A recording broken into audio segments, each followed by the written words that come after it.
नमस्कार दोस्तों, मेरा नाम है विमल सिंह। बालाजी स्टडी अड्डा में आपका स्वागत है। जैसे कि डेली सुबह 6 बजे हम आपको करंट अफेयर जो है वो प्रोवाइड करा रहे हैं, तो आज हम देखेंगे आज की यानी कि 13 अगस्त 2020 की करंट अफेयर पर आधारित कुल जो है वो 10 प्रश्न और एक प्रश्न हम पिछली करंट अफेयर से आपसे भी पूछेंगे। तो चलिए शुरू करते हैं। पहला प्रश्न कह रहा है कि विश्व हाथी दिवस यानी कि वर्ल्ड एलिफेंट डे निम्न में से किस दिन मनाया जाता है। 4 ऑप्शन है, बताना है आपको कौन सा सही होगा। तो आपका ऑप्शन नंबर सी 12 अगस्त को बिल्कुल सही हो जाएगा। तो 12 अगस्त को प्रतिवर्ष विश्व हाथी दिवस मनाया जाता है। उद्देश्य क्या है इसका मनाने का? एशियाई और जो अफ्रीकी हाथी हैं उनके बारे में जागरूकता फैलाना इसका जो है वो उद्देश्य है। पहली बार कब मनाया गया था? तो सन 2012 में जो है वो मनाया गया था और तारीख जो है वो 12 अगस्त थी, यानी कि 12 अगस्त 2012 को अंतर्राष्ट्रीय गज दिवस के रूप में मनाया गया था। और उसके साथ साथ इसकी जो शुरुआत है वो इससे एक साल पहले साल 2011 में सबसे पहले माइकल क्लार्क तथा पैट्रिसिया सिम्स जो हैं उन्होंने जो है वो की थी हाथियों के संरक्षण के संबंध में, जागरूकता फैलाने के संबंध में। दूसरा प्रश्न देखते हैं। विदेश मंत्रालय के संयुक्त सचिव मनीष प्रभात को किस देश में भारत के अगले राजदूत के रूप में नियुक्त किया गया है। 4 ऑप्शन है, बताना है आपको कौन सा सही होगा। तो आपका ऑप्शन ए उज्बेकिस्तान जो है वो सही हो जाएगा। तो उज्बेकिस्तान में भारत के अगले राजदूत के रूप में इन्हें नियुक्त जो है वो किया गया है। और विदेश मंत्रालय के अनुसार 13 मार्च 2019 को जो संतोष झा थे उनको उज्बेकिस्तान गणराज्य में भारत के अगले राजदूत के रूप में नियुक्त जो है वो किया गया था। यानी कि कह सकते हैं जो संतोष झा थे वो इससे पहले इस पद पर जो है वो काम कर रहे थे। तो अब उनकी जगह जो है वो मनीष प्रभात जो है वो लेंगे। देखते हैं अपना अगला प्रश्न। तीसरा, केंद्र सरकार ने निम्न में से किस राज्य के कुछ हिस्सों में 15 अगस्त से 4G सेवा के ट्रायल की शुरुआत करने की घोषणा जो है वो की है। 4 ऑप्शन है, बताना है आपको कौन सा सही होगा। तो आपका option number B Jammu Kashmir जो है वो बिल्कुल सही हो जाएगा। जम्मू कश्मीर के कुछ हिस्सों में 15 अगस्त से जो है वो 4G सेवा के ट्रायल की शुरुआत करने की जो है वो घोषणा जो है वो की गई है। देखते हैं अपना अगला प्रश्न चौथा है कि Indian council for research on international economic relations यानी कि ICRIER के नए चेयरमैन के रूप में निम्नलिखित में से किसे नियुक्त किया गया है। 4 ऑप्शन है, बताना है आपको कौन सा सही होगा। तो प्रमोद भसीन ऑप्शन लास्ट वाला आपका बिल्कुल सही हो जाएगा। तो इनको जो है वो नियुक्त किया गया है। और जो प्रमोद भसीन है ये GE कैपिटल इंडिया और एशिया के पूर्व अध्यक्ष और CEO के पद पर जो है वो रह चुके हैं और पेशे से ये जो है वो चार्टर्ड अकाउंटेंट हैं।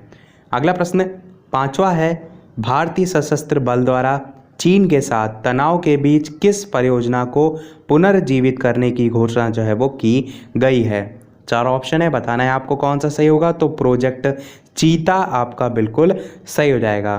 तो भारत और चीन के बीच जो तनाव है वो बढ़ने के बीच जो है वो प्रोजेक्ट जो चीता है इसको पुनर्जीवित करने की जो है वो जो फैसला है कह सकते हैं वो लिया गया है। और इस परियोजना को 3,500 करोड़ रुपए में पुनर्जीवित करने का निर्णय जो है वो लिया गया है।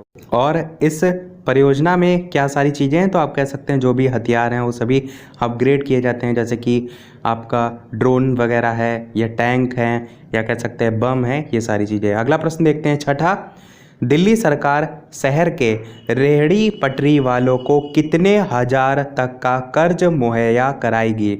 4 ऑप्शन है, बताना है आपको कौन सा सही होगा। तो 20,000 आपका बिल्कुल सही हो जाएगा। तो दिल्ली की आर्थिक जो गतिविधियां हैं उसमें तेज़ी लाने के लिए और कह सकते हैं आर्थिक मदद के लिए जो है वो दिल्ली सरकार ने एक कदम उठाया है। 20,000 रुपये तक का कर्ज जो है वो उपलब्ध कराएगी।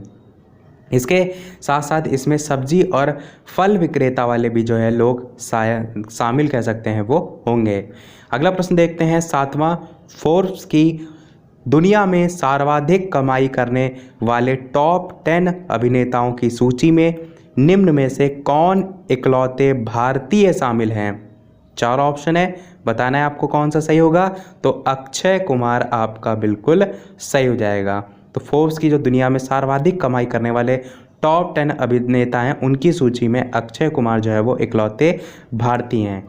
इसमें इन्होंने 362 यानी कि 362 करोड़ रुपए की कमाई के साथ छठा जो है वो अंक जो है वो अर्जित किया, यानी कि छठे नंबर पर जो है ये हैं। और यही चीज़ यदि डॉलर में बात करें तो 4.85 करोड़ डॉलर जो है ये अक्षय कुमार जो है उनकी जो संपत्ति है वो यहाँ पर डॉलर में हो जाएगी। पहले नंबर पे कौन है वो आपको अवश्य पता होना चाहिए। तो ड्वेन जॉनसन जो है वो ये जो सूची है इसमें पहले नंबर पर हैं और जिनकी कमाई की यदि बात करें तो 654 करोड़ रुपए और डॉलर में तो 8.75 करोड़ डॉलर जो है वो इसके साथ सूची में पहले नंबर पर जो है वो हैं। अगला प्रश्न 8 कह रहा है कि अंतर्राष्ट्रीय युवा दिवस निम्न में से किस दिन मनाया जाता है। तो 4 ऑप्शन है, बताना है आपको कौन सा सही होगा।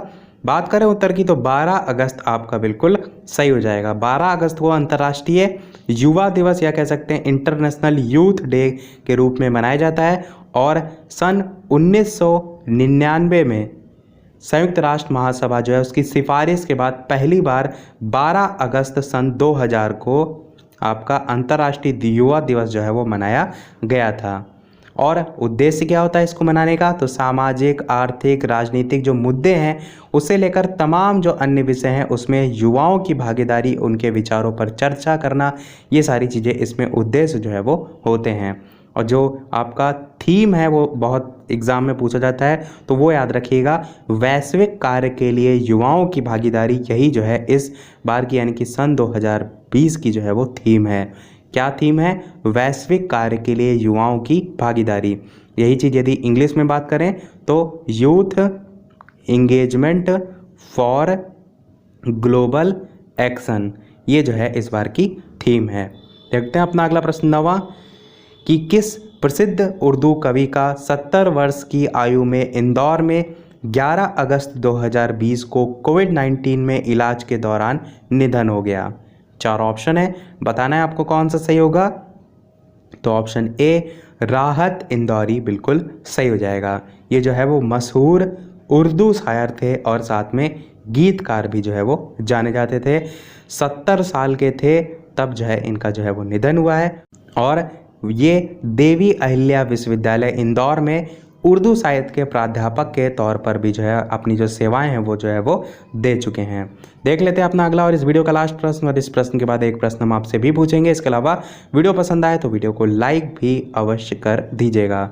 चलिए देखते हैं आपका प्रश्न, निम्न में से किस जानवर के साथ मानव टकराव पर राष्ट्रीय पोर्टल सुरक्षा लॉन्च किया गया है। 4 ऑप्शन है, बताना है आपको कौन सा सही होगा। तो हाथी जो है आपका बिल्कुल सही हो जाएगा। राष्ट्रीय पोर्टल जो सुरक्ष है ये मानव हाथी संघर्ष से जो है संबंधित है। इस पोर्टल का उद्देश्य क्या है, तो वास्तविक समय पर जानकारी के संग्रह और सही समय पर जो मानव हाथी टकराव हैं उनके निपटान का प्रबंधन करना जो है इसके अंतर्गत जो है वो आता है। और विश्व हाथी दिवस आज यानी कि 12 अगस्त को जो है वो था, वो मैंने सबसे पहले प्रश्न में जो है आपको बताया भी जो है वो था। चलिए देख लेते हैं अब अपना वो प्रश्न, जैसे कि सभी वीडियो में हम आपसे एक न एक प्रश्न पूछते हैं। इस वीडियो का आपके लिए प्रश्न ये है कल की करंट अफेयर से कि किस राज्य में पहला रेशम प्रशिक्षण व उत्पादन केंद्र स्थापित किया जाएगा। कल की करंट अफेयर का प्रश्न है। 4 ऑप्शन है, हिमाचल प्रदेश, उत्तर प्रदेश, मध्य प्रदेश या अरुणाचल प्रदेश। तो ये 4 ऑप्शन है, आपको बताना है कि इन चारों में से कौन सा सही होगा। तो अपना उत्तर वीडियो के मेन कमेंट में टाइप करके अवश्य जो है वो बताइएगा। बात कर लेते हैं कल की करंट अफेयर के सही उत्तर की। तो दिल्ली जो है आपका कल की करंट अफेयर का सही उत्तर जो है वो हो जाएगा। और प्रश्न यदि आपको नहीं याद है साथ में तो प्रश्न को भी साथ में याद रखा करिए, कोशिश किया करिए कि कल क्या प्रश्न पूछा गया था उसको साथ में याद रखें।